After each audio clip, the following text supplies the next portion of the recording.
नमस्कार दोस्तों, स्वच्छता के मसीहा सुलभ इंटरनेशनल के संस्थापक पद्म भूषण डॉक्टर बिंदेश्वर पाठक का 15 अगस्त मंगलवार को निधन हो गया।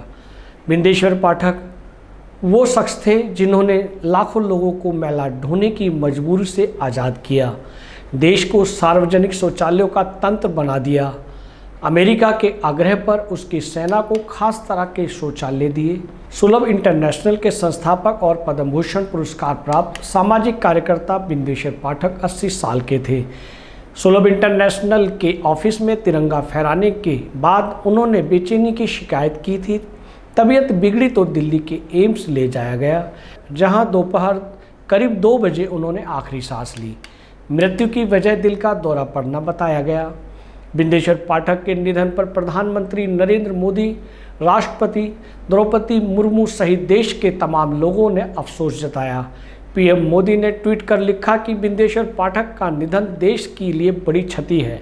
उन्होंने स्वच्छ भारत का निर्माण अपना मिशन बनाया।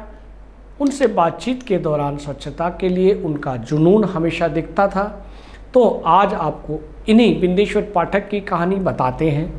मैला ढोना क्या होता है, नई पीढ़ी ने हमने शायद सिर्फ सुना हो। बिंदेश्वर पाठक ने एक बड़े वर्ग को 2 वक्त की रोटी के लिए यह निहायत तकलीफ भरा काम करते देखा था। लेकिन कुछ लोग बुराइयां सिर्फ देखते नहीं, खत्म करने की भी कोशिश करते हैं। बिंदेश्वर पाठक ही ऐसे थे। इस काम के लिए 70 के दशक में बिंदेश्वर पाठक ने बिहार में सुलभ इंटरनेशनल की नींव रखी थी। सुलभ इंटरनेशनल एक नॉन प्रॉफिट ऑर्गेनाइजेशन है। डॉक्टर बिंदेश्वर पाठक की पैदाइश साल 1943 में रामपुर बाघेल गांव की है। ये बिहार के वैशाली जिले में आता है। पिता रमाकांत पाठक सामाजिक प्रतिष्ठा वाले व्यक्ति थे। ये वो दौर था जब ग्रामीण इलाकों में घर में शौचालय होना अशुद्धता का प्रतीक माना जाता था। पक्के मकानों की तादाद बहुत कम थी और इनमें भी शौचालय नहीं थे। बिंदेश्वर पाठक के मुताबिक बचपन में मेरे बड़े से घर में सब कुछ था सिवाय एक शौचालय के। घर की महिलाएं रोज तड़के करीब 4 बजे शौच के लिए बाहर जाते हुए देखा जाता था। जिन घरों में शौचालय थे उनमें मैला ढोना होता था, क्योंकि शौचालय टैंक वाले नहीं होते थे। ये काम कथित अछूत वर्ग को करना होता था और उस पर भी छुआछूत, जिससे समाज की बुराई नहीं, शुचिता के कुतर्क के लिहाफ में लपेटकर एक ज़रूरत बताया जाता था। बिंदेश्वर पाठक खुद बताते थे कि उनके घर में एक महिला बांस की बनी चीज़ें बेचने आती थी। जब वो चली जाती थी तो बिंदेश्वर की दादी घर भर में पानी छिड़कती ताकि घर में शुद्ध हो जाए। लेकिन बिंदेश्वर उस महिला को छूकर देखते थे कि उनके शरीर में, रंग में कोई बदलाव होता है या नहीं। एक बार ऐसे ही हिमाकत करते दादी ने देख लिया, घर में कोहराम मच गया। बिंदेश्वर को पवित्र करने के लिए गोबर खिलाया गया, गोमूत्र पिलाया गया। इस वक्त बिंदेश्वर की उम्र 7 वर्ष की थी। बिंदेश्वर की स्कूल पढ़ाई के बाद बिंदेश्वर ने बनारस हिंदू यूनिवर्सिटी से ग्रेजुएशन किया। कॉलेज में लेक्चरर लग जाते, लेकिन कुछ नंबर से चूक गए। परिवार की आर्थिक स्थिति ठीक हो सके इसलिए बिंदेश्वर ने एक जगह बतौर क्लर्क की काम किया। बिंदेश्वर के दादाजी घरेलू उपचार की आयुर्वेदिक दवाइयाँ बनाते थे। बिंदेश्वर 10 किलो की बोतलों में भरकर ये दवाएं बेचने निकलते। 1968 में बिंदेश्वर ने कॉलेज में समाजशास्त्र और थोड़ा बहुत अपराध शास्त्र, सोशियोलॉजी और क्रिमिनोलॉजी की पढ़ाई की। इन्हीं विषयों के साथ मास्टर्स करके सीआईडी या पुलिस की नौकरी करना चाहते थे। हाजीपुर रेलवे स्टेशन पर ट्रेन में बैठ चुके थे। मास्टर्स के लिए कॉलेज में दाखिला लेने जा रहे थे, लेकिन ट्रेन सरकते इससे पहले ही बिंदेश्वर का चचेरा भाई और उनका दोस्त मिला। उन्होंने बिहार गांधी शताब्दी समारोह समिति में सेक्रेटरी की नौकरी दिलाने की बात कही और बिंदेश्वर के मना करने के बावजूद ट्रेन से उनका सामान उतार लिया। साल 1969 में उन्होंने शौचालय के लिए एक नई तकनीक विकसित की। ये पुराने तरीके से अलग साफ सफाई की तरह एक नए कदम की तरह थी। इस तकनीक के तहत बिंदेश्वर ने 2 गड्ढों वाले टॉयलेट बनाए। एक वक्त में इनमें से एक ही गड्ढे फ्लैश टैंक का इस्तेमाल होता था। जब एक पूरी तरह से भर जाता था तो दूसरे इस्तेमाल शुरू होता था।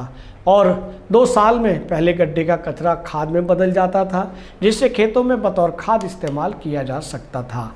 बिंदेश्वर बताते थे एक फ्लैश में लगभग 1 से 1.5 लीटर पानी का इस्तेमाल होता है, जबकि सेप्टिक टैंक में 10 लीटर पानी की ज़रूरत होती थी।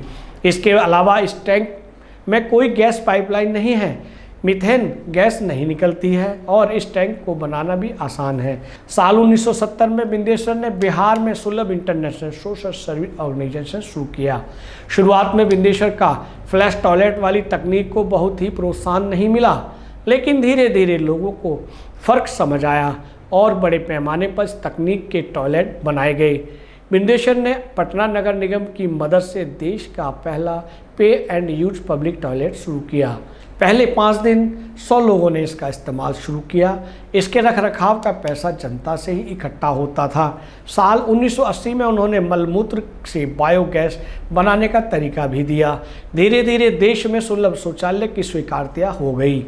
देश के लगभग सभी राज्यों और केंद्र शासित प्रदेशों में लाखों सुलभ शौचालय काम कर रहे हैं। करीब 30 लाख वॉलंटियर सुलभ ऑर्गेनाइजेशन से जुड़े हैं। बिंदेश्वर की संस्था सुलभ इंटरनेशनल ने अफगानिस्तान में टॉयलेट बनाए, अमेरिका में भी अपने सैनिकों के लिए टॉयलेट बनाने का आग्रह किया।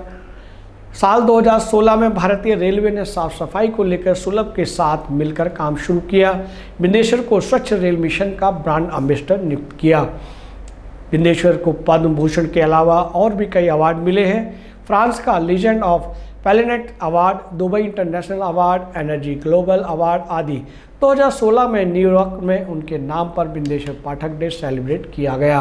बिंदेश्वर कहते थे कि सरकार को पहले सोच बनवाना चाहिए और फिर पैसे बचे तो स्मार्ट सिटी, क्योंकि शहरों के साथ साथ गांव का विकास भी जरूरी है। ट्रू मीडिया समूह ने अप्रैल 2015 में डॉक्टर बिंदेश्वर पाठक के व्यक्तित्व कृतित्व पर केंद्रित ट्रू मीडिया पत्रिका में विशेषांक प्रकाशित किया, जिसे काफ़ी सराहा गया और शोध ग्रंथ के रूप में साबित हुआ। ट्रू मीडिया समूह की ओर से डॉक्टर बिंदेश्वर पाठक जी को विनम्र श्रद्धांजलि प्रेषित करता है। नमस्कार। अगर आप ये वीडियो YouTube पर देख रहे हैं तो हमारे चैनल को सब्सक्राइब करें और बेल आइकन को दबाना ना भूलें। अगर आप Facebook पर ये वीडियो देख रहे हैं तो हमारे पेज को लाइक करें।